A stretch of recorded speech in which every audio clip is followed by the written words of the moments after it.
no darkness in your eyes. There's no question in your mind, God Almighty,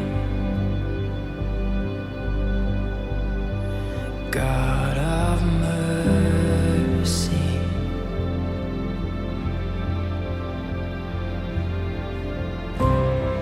There's no hiding from your face. There's no striving in your grace, God of mercy, God Almighty. Let there be light. Open the eyes of the blind. Purify our hearts in your fire. Breathe in us, we pray. Jesus. Halo teman-teman, dimanapun Anda berada, saya Sanita Winarta dari Gereja City Victory Indonesia.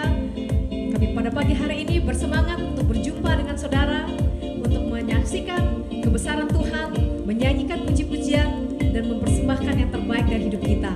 Amin saudara, tidak ada yang bisa menghentikan kita dari kasih Tuhan, tidak ada yang bisa menghentikan kita dari memuji-muji Dia, karena Dia sudah terlalu baik bagi hidup kita. Amin.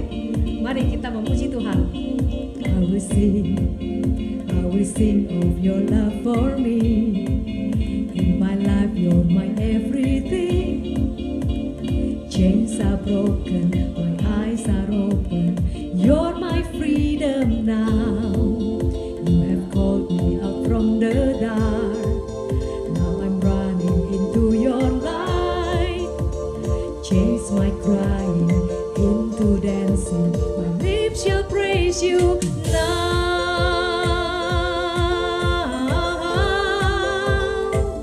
We praise you now. Whoa.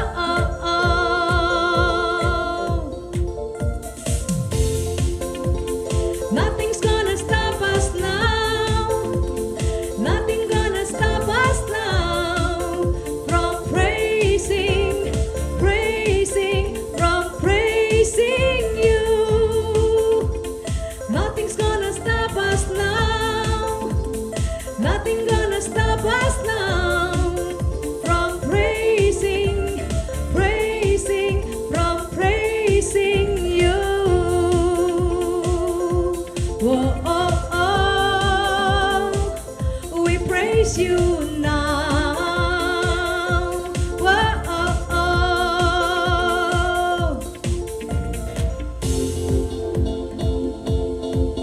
I will sing of your love for me. In my life you're my everything. Chains are broken, my eyes are open. You're my freedom now. You have called me up from the dark. Now I'm running into your light. Change my crying into dancing. My lips shall praise you now.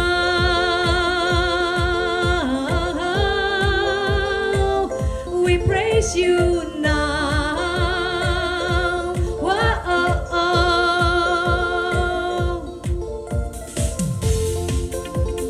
Nothing's gonna stop us now. Nothing's gonna stop us now from praising, from praising you.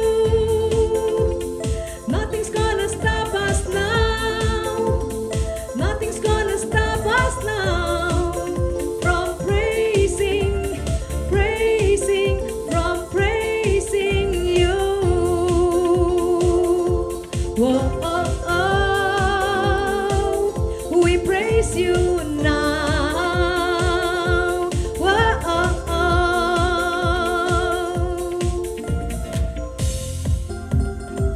come on, we will always praise you, Lord.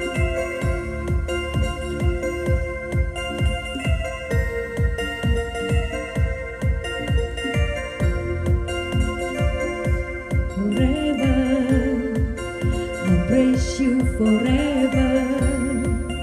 With everything's in me, praise the name of Jesus. I praise you forever. I praise you forever. With everything's in me, praise the name of Jesus. I praise you forever. I praise you forever. With everything in me, praise the name of Jesus. Nothing's gonna stop us now. Nothing's gonna stop us now from praising, from praising you. Nothing's gonna stop us, nothing gonna stop us now. Run, praise Him from praising you. Whoa, we praise you now,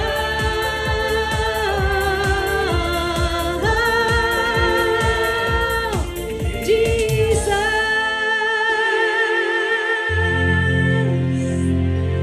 Thank you, Lord. Terima kasih Tuhan. Haleluya.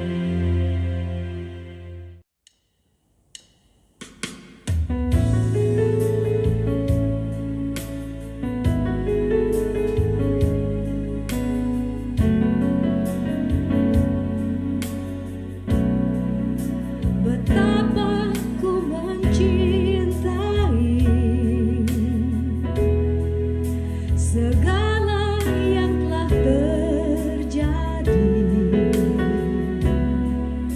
Tak pernah sendiri jalani hidup ini, selalu menyertai. Betapa ku menyadari di dalam hidupku ini, Kau selalu memberi rancangan terbaik oleh karena kasih.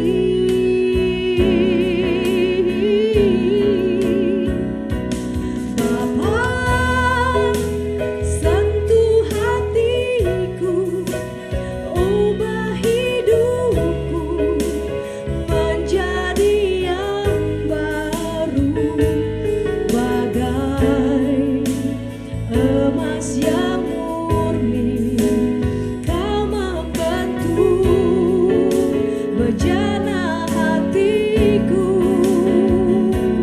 Bapa, ajarku mengerti sebuah kasih yang selalu memberi, bagai air mengalir yang tiada pernah berhenti.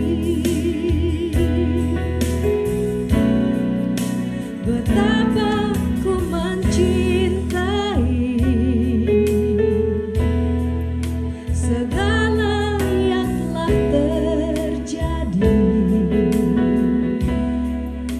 Tak pernah sendiri jalani hidup ini, selalu menyertai. Betapa ku menyadari di dalam hidupku ini, Kau selalu memberi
begitu besar. Haleluya, Kau Allah yang baik, Kau Allah yang setia, tak pernah Kau tinggalkan ku sendiri. Hanya Kau Tuhan, hanya Kau Tuhan, perlindunganku, tempat curahan hatiku. Kau sanggup Tuhan, menjamah hatiku, mengubah hidupku. Bapa, sentuh hatiku, ubah hidupku menjadi yang baru, bagai emas yang murni. Kau membentuk bejana hatiku. Bapa, ajarku mengerti sebuah kasih yang selalu memberi, bagai air mengalir yang tiada pernah berhenti, bagai air mengalir yang tiada pernah berhenti, bagai air mengalir yang tiada pernah berhenti.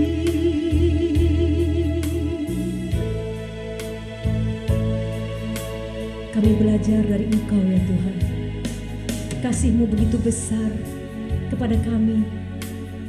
Sekalipun kami melakukan kesalahan, Engkau membuang dosa-dosa kami Tuhan. Bahkan Engkau memberikan yang terbaik bagi hidup kami. Pada hari ini kami percaya, ketika kami menyembah Engkau, ketika kami mengangkat tangan kami Tuhan kepadamu Tuhan, surga di atas kami terbuka.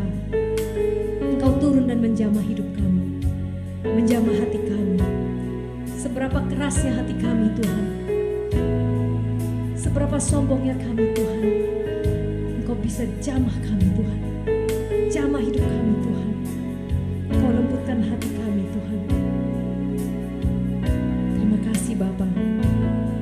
Biar firman Tuhan yang kami dengar pada hari ini boleh mengubahkan hidup kami hari ini sampai selama-lamanya.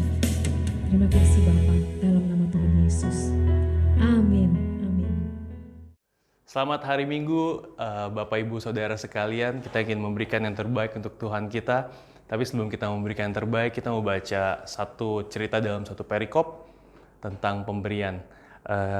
Di Matius 26 ayat 6 sampai ke 13. Matius 26 ayat 6 sampai ke 13. Saya bacakan di ayat ke-6. Ketika Yesus berada di Betania, di rumah Simon si Kusta, datanglah seorang perempuan kepadanya membawa sebuah buli-buli pualam berisi minyak wangi yang mahal. Minyak itu dicurahkannya ke atas kepala Yesus yang sedang duduk makan. Melihat itu, murid-murid gusar dan berkata, "Untuk apa pemborosan ini? Sebab minyak itu dapat dijual dengan mahal dan uangnya dapat diberikan kepada orang-orang miskin." Tetapi Yesus mengetahui pikiran mereka lalu berkata, "Mengapa kamu menyusahkan perempuan ini? Sebab ia telah melakukan suatu perbuatan yang baik padaku." Ayat ke-11, "Karena orang-orang miskin selalu ada padamu, tetapi aku tidak akan selalu bersama-sama kamu. Sebab dengan mencurahkan minyak itu ke tubuhku, ia membuat suatu persiapan untuk penguburanku." Yang menarik ayat ke-13, "Aku berkata kepadamu sesungguhnya di mana saja Injil ini diberitakan di seluruh dunia, apa yang dilakukannya ini akan disebut juga untuk mengingat dia."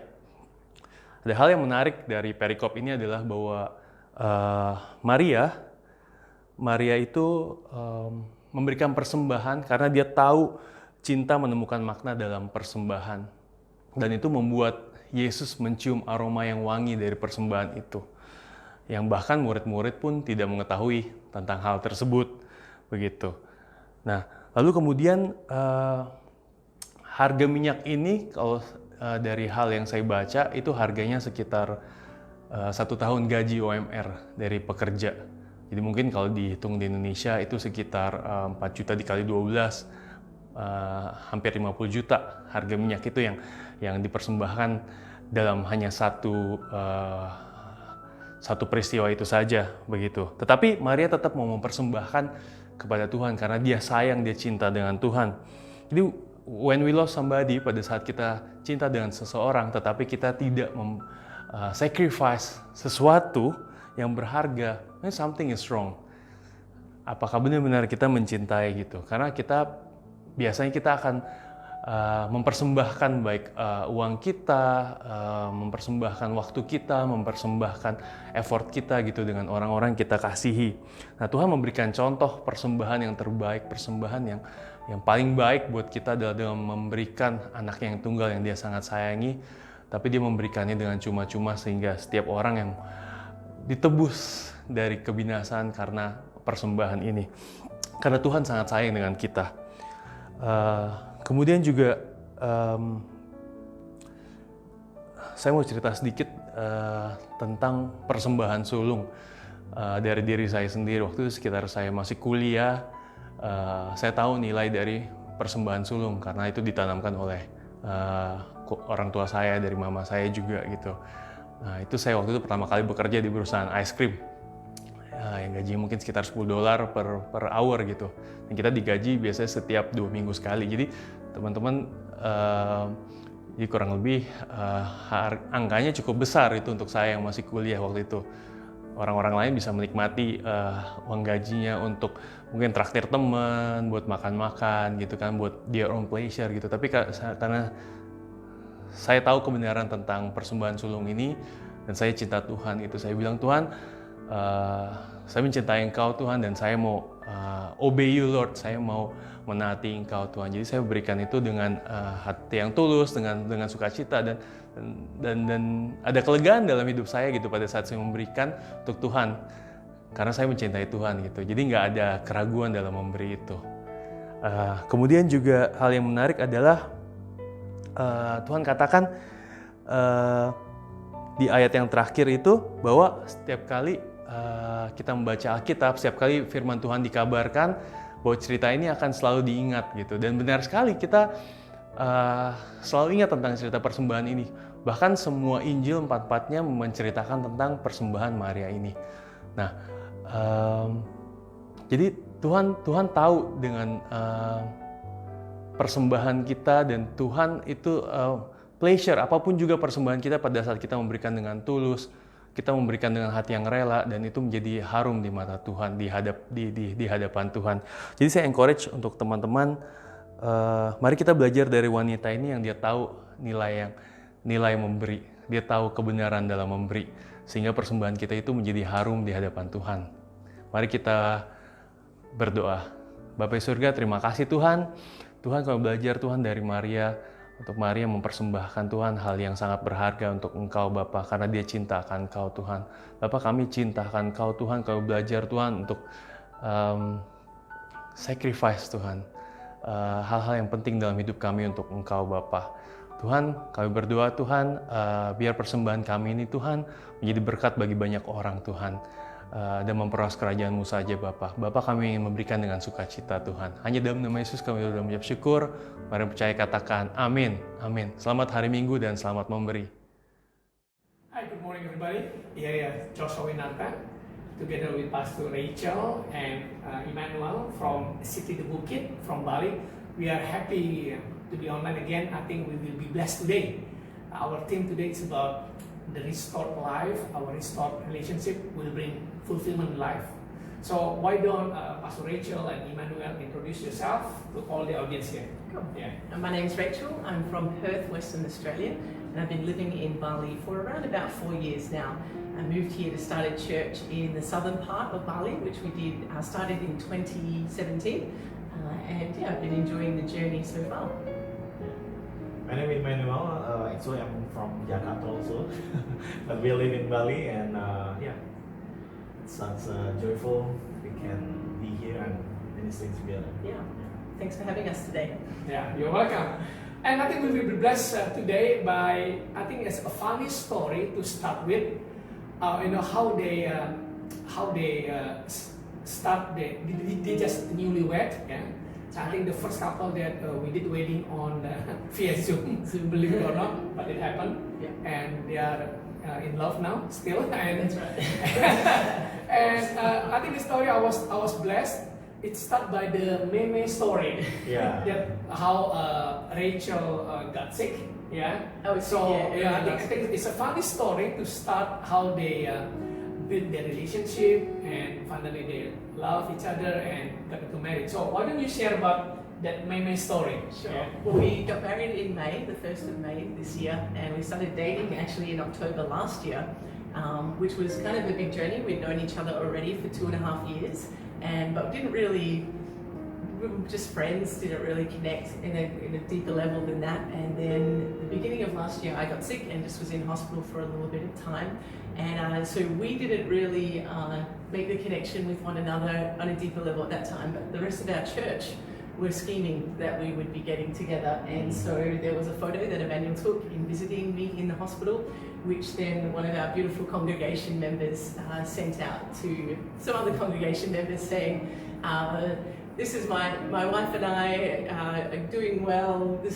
And we're so pleased to announce the birth of our new baby. And yeah, so they were already scheming that we were going to be married and have children and making the memes about us. So yeah, all in a bit of fun. So we were a bit slow. Everyone else knew that we should maybe get together, but yeah, me particularly was a bit slow in recognizing that. Yeah. So Emmanuel took the picture while you were in the hospital. That's right. And little did you know that meme story. Yeah. After we married. Yeah. After we get We married, only found out then about the you story. just find Yeah. out, you realize. Yeah. Actually, when I take a photo and then posting on our connect group WhatsApp. On the Connect group WhatsApp, Yeah. okay, you send the picture there. Yeah.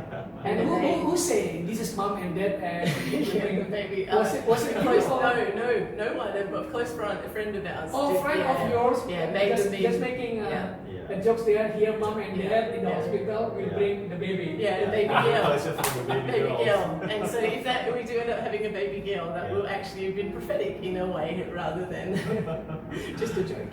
But at that time when you took picture, Emmanuel, were you already in love with Rachel or no feelings still? Yeah, actually, no, just only respect her as a pastor, and Yes. and also come to with connect group friends. Uh-huh. Yeah, that's it. No, look at that. But actually, you know,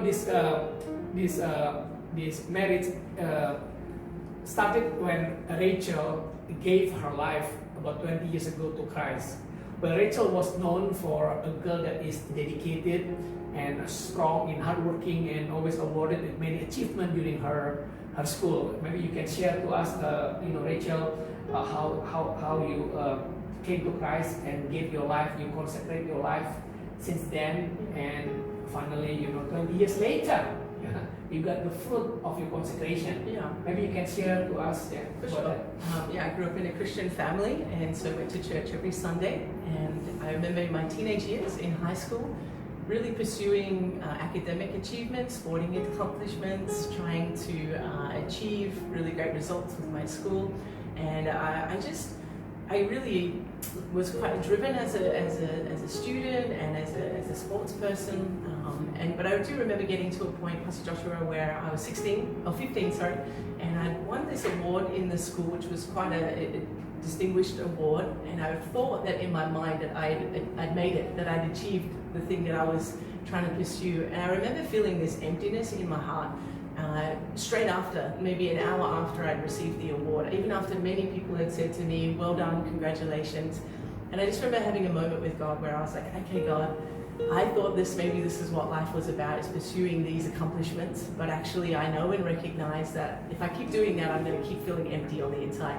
And so it was that point that I just thought, actually, God, I know that I need to give my whole life to you. I'd grown up in a Christian family, so I was aware that there was a level of surrender that I needed to have in my Christian faith.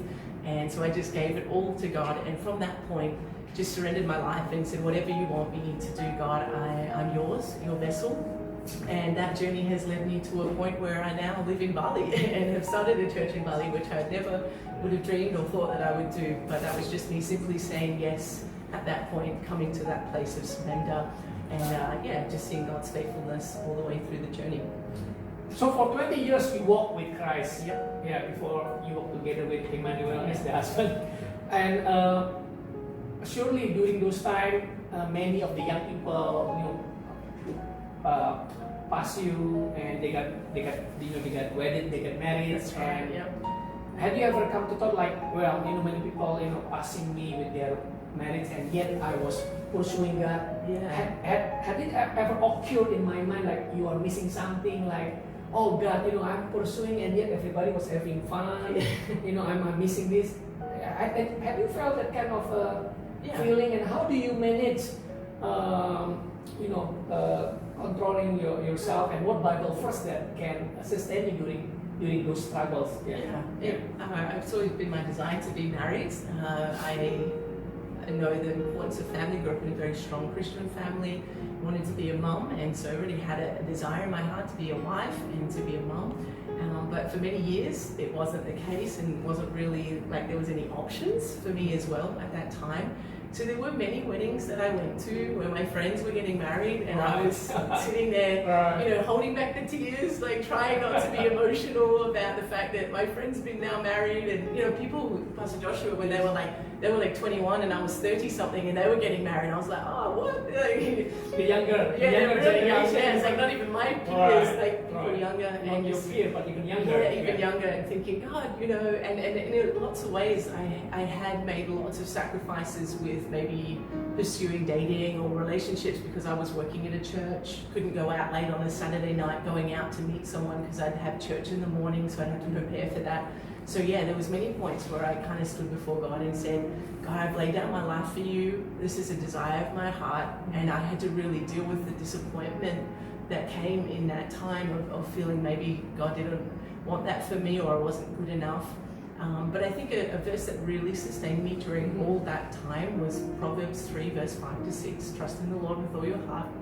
Lean not on your own understanding. In all your ways acknowledge Him, and He will direct your path. And I really felt like in that I couldn't trust my understanding, couldn't trust the timing that I wanted or desired. I needed to keep trusting God and His timing. And as I look back now, there were many years of disappointment and just dealing with that disappointment. But I look back and I think I wouldn't want to change the way this has worked out at all, because of what God has taught me in those single years. The depth of relationship that I found in God, particularly moving to Bali, 4 or 5 years ago, there was a level of dependency that I had being away from family, away from friends, that I had to cling to God in that time, and that forged a depth of relationship that was so precious and intimate and special that I wouldn't want to change that at all. And I think in lots of ways, it set me up to be a better wife, because it made me understand that I'm loved by God, that He is a loving God in nature and character, and that I don't have to find my worth in a person or a relationship. I find my worth in Him. And so because there was that awareness of revelation that God was loving me just as I am, that I didn't have to try and work towards accomplishing or doing something so that I can receive His love, I could just receive it. That helped me. So then going into the relationship with Emmanuel, I wasn't looking for him for acceptance or fulfill that. I already had that grounding. It was like an added bonus, an extra on top of the love of God that's already been poured out into my life. So I think in lots of ways, Emmanuel's got a much more secure wife because of the journey that God's taken me on. So if I got married maybe at 24, I would have missed out on those years of God showing me and revealing to me about His love. Because a relationship takes time. Right. It takes energy and effort. And I know now being married, that it's a big responsibility, and you don't have as much time as you would have when you're single to pursue God with everything that you can. Yeah. Yeah. It's funny though, I mean, we just mentioned by one of the pastor here in Jakarta, during this COVID time, many of the marriage life, they are now in jeopardy. They're in danger because they see spouse, I mean husband and wife more often, so they have more quarrels. Yeah. So you know, I think if the marriage life is not based on our strong relationship with God, and rely so much on our relationship with one another, that will be in jeopardy.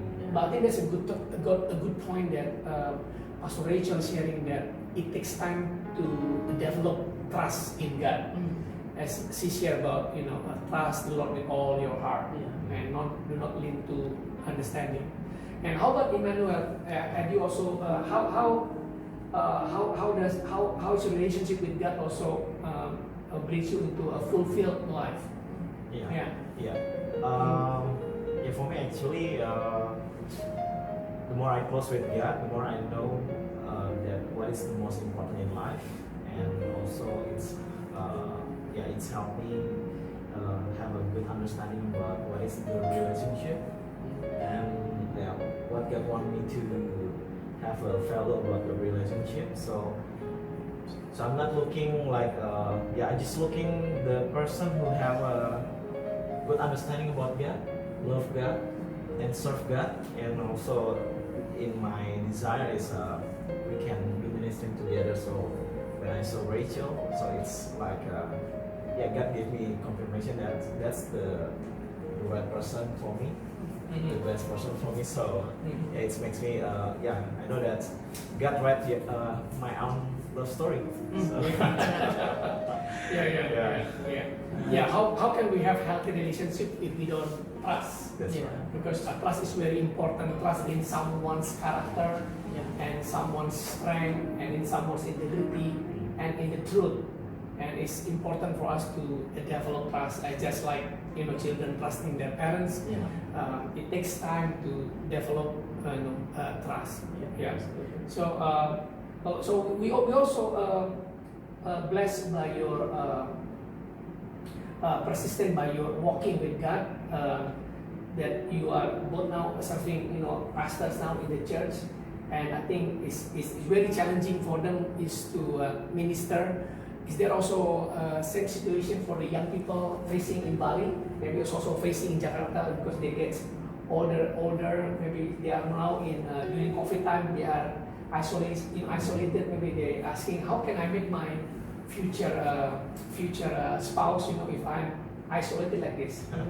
Have you ever encountered with those young people, you know, asking you like that in Bali? My advice to someone that was seeking a relationship now is that why don't you use this time of having isolation to actually grow deeper in your relationship with God? I know there's other things you can do, pursuing, connecting with people through many different channels, but actually one of the best things that you can do to prepare for a relationship, a serious relationship, marriage, is to be able to deepen your relationship with God. And so spending time in the scriptures, spending time in prayer, in worship, praying for your future spouse, those types of things are very powerful, and they're not always things you see results from straight away, but you will bear the fruit of it. As you said, decisions that we make today, even small, we see a harvest of that in the future. And so we've got to be patient to see that harvest come. So spending this time now, my recommendation over these next few months would be really just building your character, dealing with the issues, the hard things that are in your heart, maybe hurt, pain, taking time to process those things, deal with baggage that you might be carrying. I think it's so helpful, because when you go into a relationship and into marriage, you bring your past, your experience, everything, and you have to share that with them. So better to deal with that before you get into the relationship. Let God deal with it, bring healing, because otherwise it becomes complicated. There's a big process in that. So that would be my advice. Yeah, that's right. Because marriage is just like an amplifier. You can amplify the strength also on the weakness. Also have some question here about with our relationship with God. Often we have expectation, and too often our expectation cannot be unreasonable and not biblical.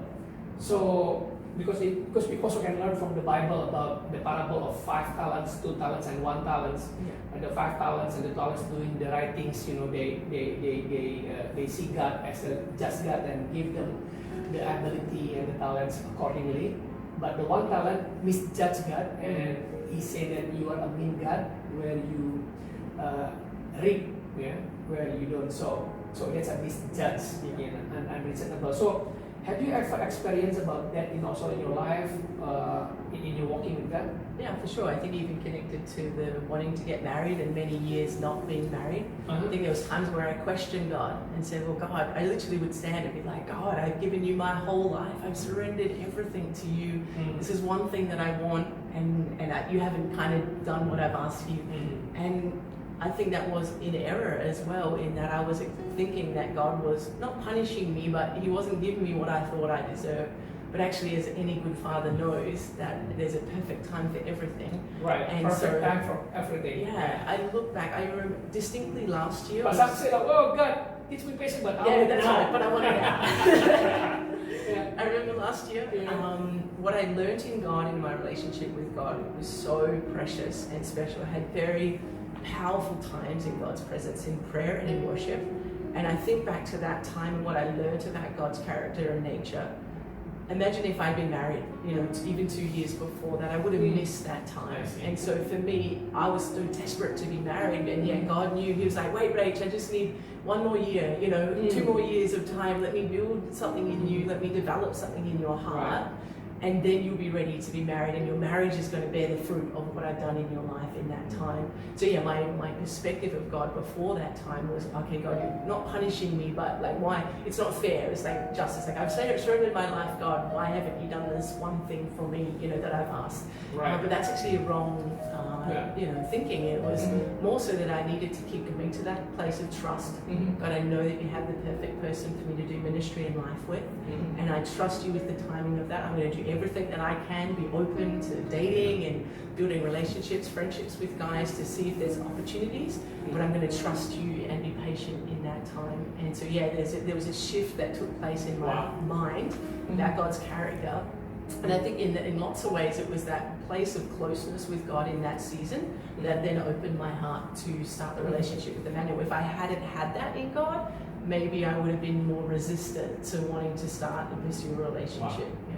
So Rachel experiencing what God is like, God is revealing his character and his nature to the world and situation, such that it is advantage for Rachel to be held back, for a while, for 1 year, but it's for the advantage of Rachel to be wedded, to get married, 1 year later on, because of this enlightenment of this revelation, that God is light to you. So then you can share the love and the light. How about you, Emmanuel? Did you also experience about what she experienced too?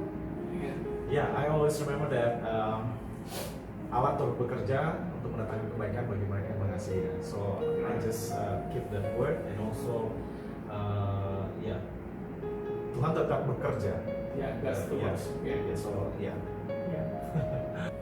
As a conclusion here, I would like to say that God is orchestrating everything in our life. He knows about our life, and it takes time to trust God.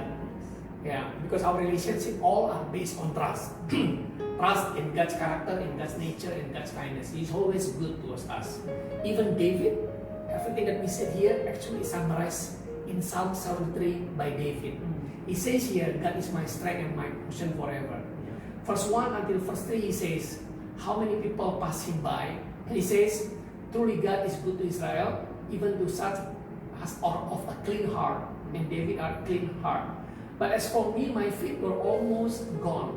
So David almost gone.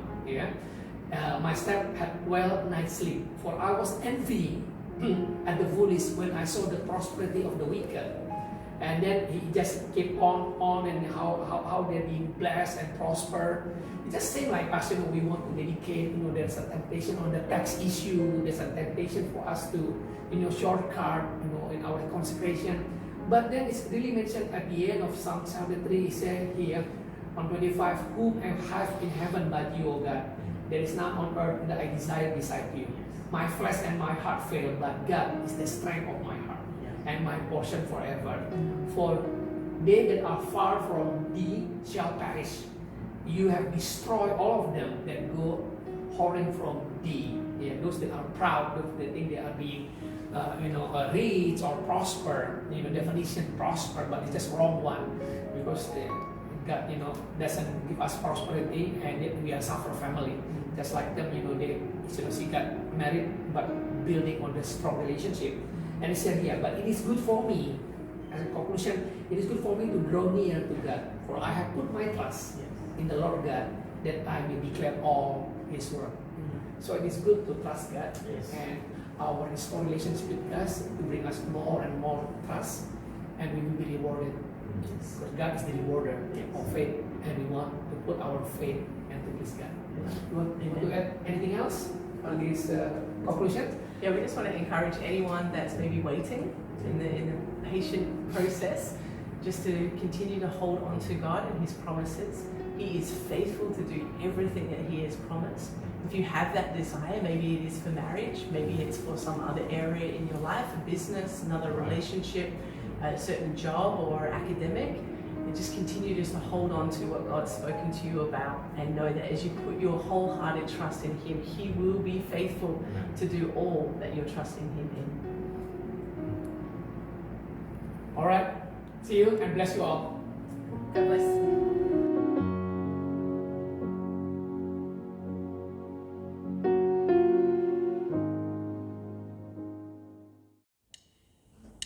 Bapak, Ibu, saudara-saudara sekalian, kita sedang merayakan salah satu hari yang paling penting bersejarah di negara kita, yaitu Hari Kemerdekaan Negara Kesatuan Republik Indonesia yang ke-75.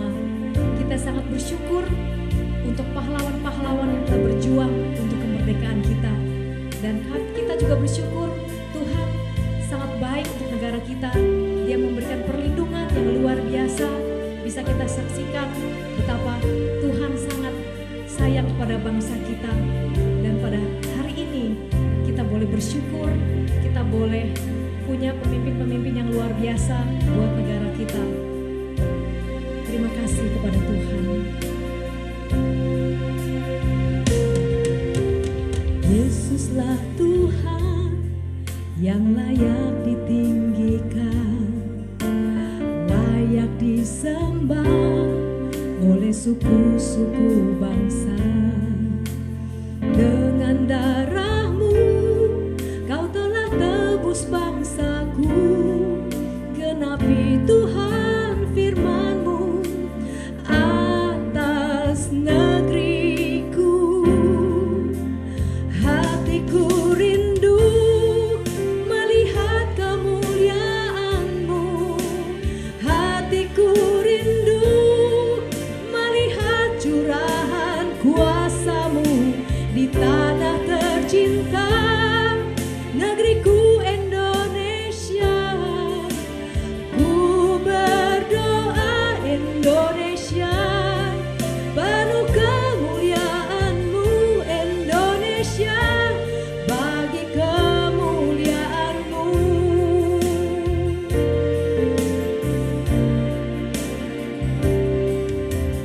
Yesuslah Tuhan yang layak ditinggikan, layak disembah oleh suku-suku bangsa. Dengan darah-Mu Kau telah tebus bangsaku. Genapi Tuhan firman-Mu atas negeriku. Hatiku rindu melihat kemuliaan-Mu. Hatiku rindu melihat curahan kuasa-Mu di tanah tercinta.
kemerdekaan yang Kau berikan buat kami Tuhan.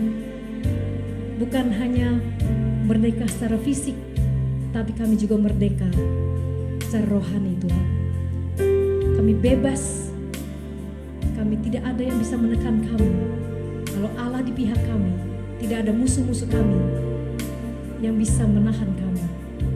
Terima kasih Bapak untuk semua kemerdekaan yang Kau berikan kepada kami. Darah Kristus telah membebaskan kami. Terima kasih Bapak. Dalam nama Tuhan Yesus, kami bersyukur dan berdoa. Amin.